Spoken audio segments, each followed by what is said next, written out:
점수 잡는 Hackers.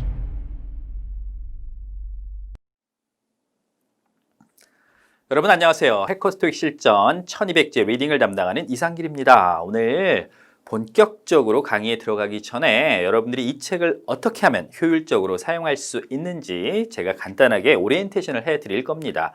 가급적이면 제가 여러분들한테 부탁드리는 방식으로 이 문제집을 풀어주신다면 훨씬 더 효과적으로 여러분들이 목표에 도달하실 수 있을 것 같습니다. 자, 제가 드리는 팁 첫 번째부터 시작해 볼 텐데요. 우리가 이 모의고사 문제를 풀 때는 끊어서 푸시면 안 됩니다. 파트별로 끊어서 시간 날 때마다 5 조금, 6 조금, 8, 7 조금 이렇게 푸시면 안 되고요. 반드시 풀 테스트 모의고사로 푸셔야 돼요.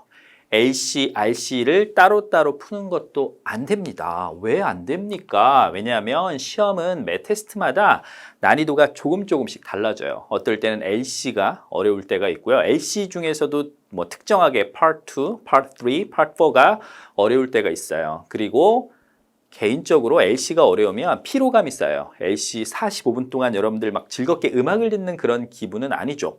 LC를 막 풀고서 독해 혹은 5, 6 문제를 풀다 보면 굉장히 피곤함을 느낍니다. 이건 마치 여러분들이 굉장히 다양한 마라톤 코스를 달린다고 생각을 하시면 돼요.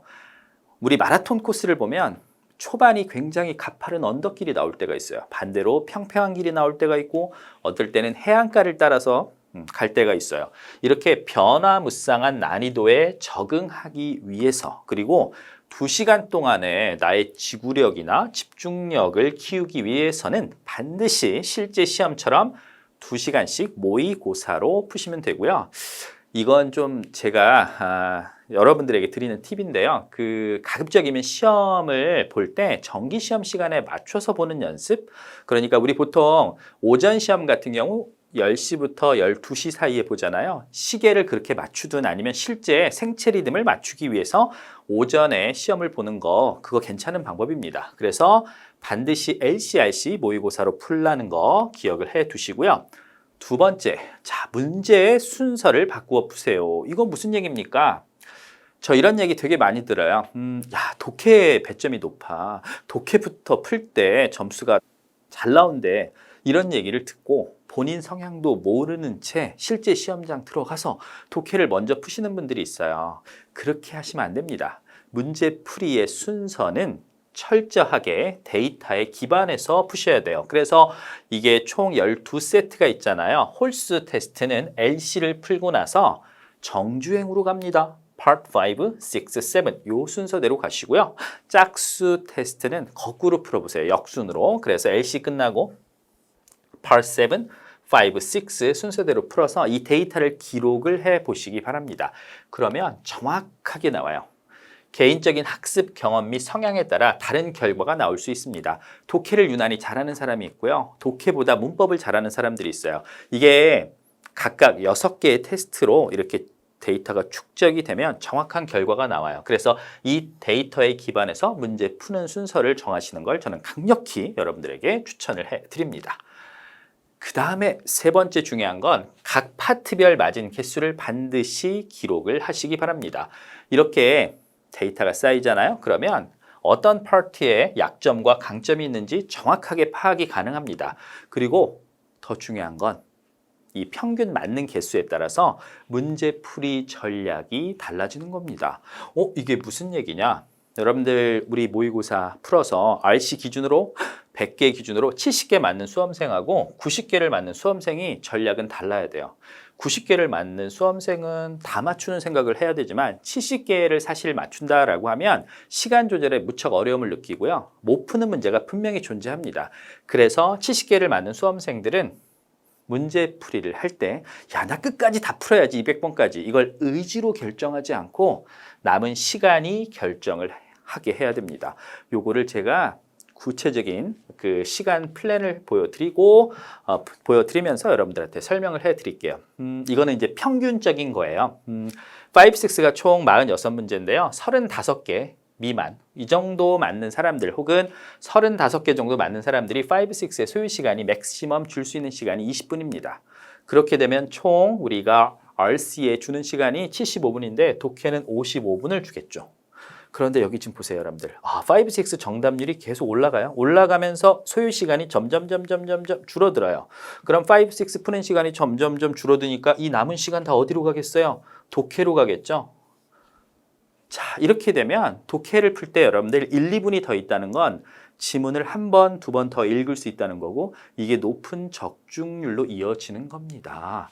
그래서 이렇게 시간에 맞게 여러분들이 전략을 짜셔야 되고요. 이렇게 맞으시는 분들은 사실은 문제를 몇 개를 버려야 될 때가 있어요. 요거는 제가 저희 수업을 하면서 모의고사를 풀면서 어떤 시간 전략을 짜는지 자세하게 설명을 해 드릴 거고요. 일단 자, 5, 6를 내가 보통 35개 정도 맞는다라고 했을 때 20분 시간 배정을 한다라고 말씀드렸죠. 이 5는 보통 그럴 때 12분, 그리고 8, 6는 8분에서 한 지문당 대략 2분 정도 배치를 해서 문제를 푸시면 되고요. 이렇게 이제 시간을 줄이는 방법은 문제풀이 전략을 통해서 어떻게 하면 해석을 하지 않고 문제를 푸는지, 어떻게 하면 빈칸 앞뒤만 보고 문제를 푸는지 분명히 존재하거든요, 여러분들. 46문제 중에 10문제 정도는 해석을 안 하고 푸는 문제가 존재합니다. 그런 것들을 어떻게 풀어가는지를 제가 수업을 하면서 자세하게 설명을 해 드리도록 하겠습니다. 그리고 이 시간을 줄이는 가장 중요한 전략적인 포인트가 있는데요. 자, 제가 이 핸드아웃을 하나 다운받으라고 여러분들한테 말씀을 드릴 거예요. 토접전이라는 게 있어요. 토접전.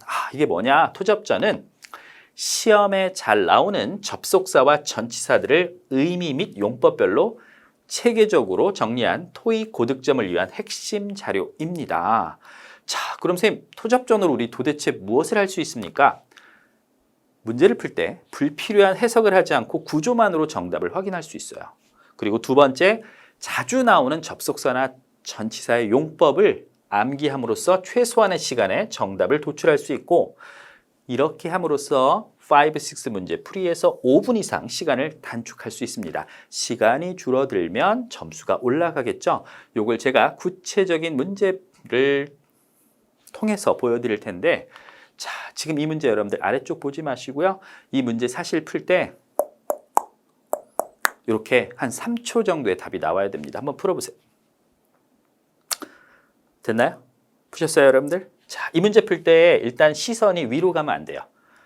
보기를 먼저 보셔야 돼요. 보기를 먼저 보고 A, B, C를 딱 보고 나서 품사가 다르네. 이게 먼저 떠올라야 됩니다. Nevertheless, although, even though, despite 다 같은 뜻인데요. 임에도 불구하고 부사, 접속사, 전치사 다르죠. 의미가 같은 단어가 선택지에서 한꺼번에 보인다는 건 해석을 요구하는 게 아니라 각각의 품사의 역할을 물어보는 겁니다. 뒤에 보세요. 빈칸 뒤에 concern이라고 하는 명사만 덜렁 보이죠, 여러분들? 명사를 목적으로 취할 수 있는 품사를 찾으라는 얘기입니다. 즉, 이 문제는 지문 전체에 대한 해석이 아니라 각각의 품사의 역할을 물어보는 거기 때문에 평상시에 공부할 때 이 단어가 뜻도 중요하지만 이게 어떤 품사인지를 정확하게 암기를 하셔야 돼요. 그래서 답은 D번의 despite이 정답이 됩니다.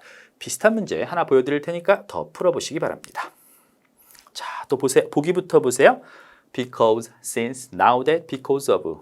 여러분들 A, B, C, D 품사가 같아요? 달라요? 다른 게 보이죠? 누구? D번 보세요. D번의 because of는 전치사로 이유고요. 나머지는 다 접속사로 이유를 나타냅니다. 이렇게 보기에 하나라도 다른 품사가 보이면 빈칸 뒤에 어떤 구조를 가지고 있는지를 여러분들이 확인해 보셔야 돼요. 빈칸 뒤에 His exceptional leadership skills라고 해서 이렇게 명사 덩어리만 보입니다. 그럼 누구 자리? 전치사 자리죠. 그래서 답은 D번의 because of가 정답이 됩니다. 자, 그러면 어떻게 도대체 토접전을 잘할 수 있습니까? 단어를 입체적으로 외우셔야 돼요. 그리고 단어의 뜻 말고 품사도 꼭 함께 암기를 하셔야 되고요. 자주 출제되는 접속사와 전치사들은 용법까지 같이 암기를 해야 됩니다. 제가 조금 더 구체적으로 보여드릴게요. 여러분들 while이라는 단어 굉장히 많이 들어보셨죠? while 하면 뭐가 떠오르세요? 뭐뭐인 반면에? 오케이. 자, 그 다음에 두 번째, 뭐뭐하는 동안에? 뭐 이 정도 알고 있어요. 근데 이거는 여러분들 입체적이지도 않고 그리고 효과적이지도 않습니다. 그럼 선생님 어떻게 while을 암기를 해야 됩니까? while은 이렇게 공부하는 겁니다. 보세요. 품사 접속사로 두 가지, 명사, 동사로. 그래서 쩝쩝 명독 이렇게 앞글자로 이 품사를 먼저 외우는데 저는 이거 외울 때 이렇게 외워요. 여러분들 명동 칼국수 쩝쩝에서 쩝쩝명동 쩝쩝명동 이렇게 암기를 하시면 되고요. 접속사로 뭐뭐하는 동안에, 접속사로 반면에, 그리고 명사로 짧은 기간, 동사로 잠시 자리를 비우다 이렇게 있는데 여기서 조금 더 입체적으로 들어가는 게 뭐냐? 여러분들 접속사로 뭐뭐하는 동안에라고 할 때 이렇게만 알아두시면 안 되고 뒤에 올 수 있는 모든 조건을 암기해야 됩니다. 이게 입체적이고 효과적으로 공부하는 거예요. while 뭐뭐하는 동안에라고 할 때 이렇게 평범하게 주어 동사 올 수 있습니다.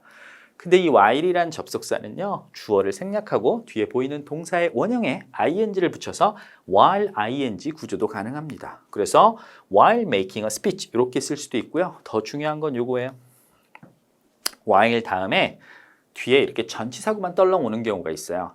당신이 근무 중인 동안에 이럴 때 while on duty라고 씁니다. 원래 주어와 비동사가 있다가 생략이 되면서 이런 구조가 만들어집니다. 그래서 while을 외울 때 단순히 뭐뭐 하는 동안에가 아니라 뒤에 주어 동사 오기도 하고 ing 오기도 하고 전치사구가 온다 이렇게 공부하는 게 입체적이고 효과적으로 공부를 하는 겁니다.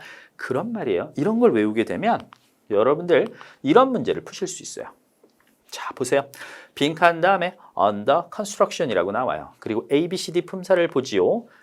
A번에 during 전치사로 뭐뭐 하는 동안에, B번에 in addition 부사로 게다가 더욱더, C번에 while 접속사로 뭐뭐 하는 동안의 반면에 David because of는 전치사로 뭐뭐 때문에.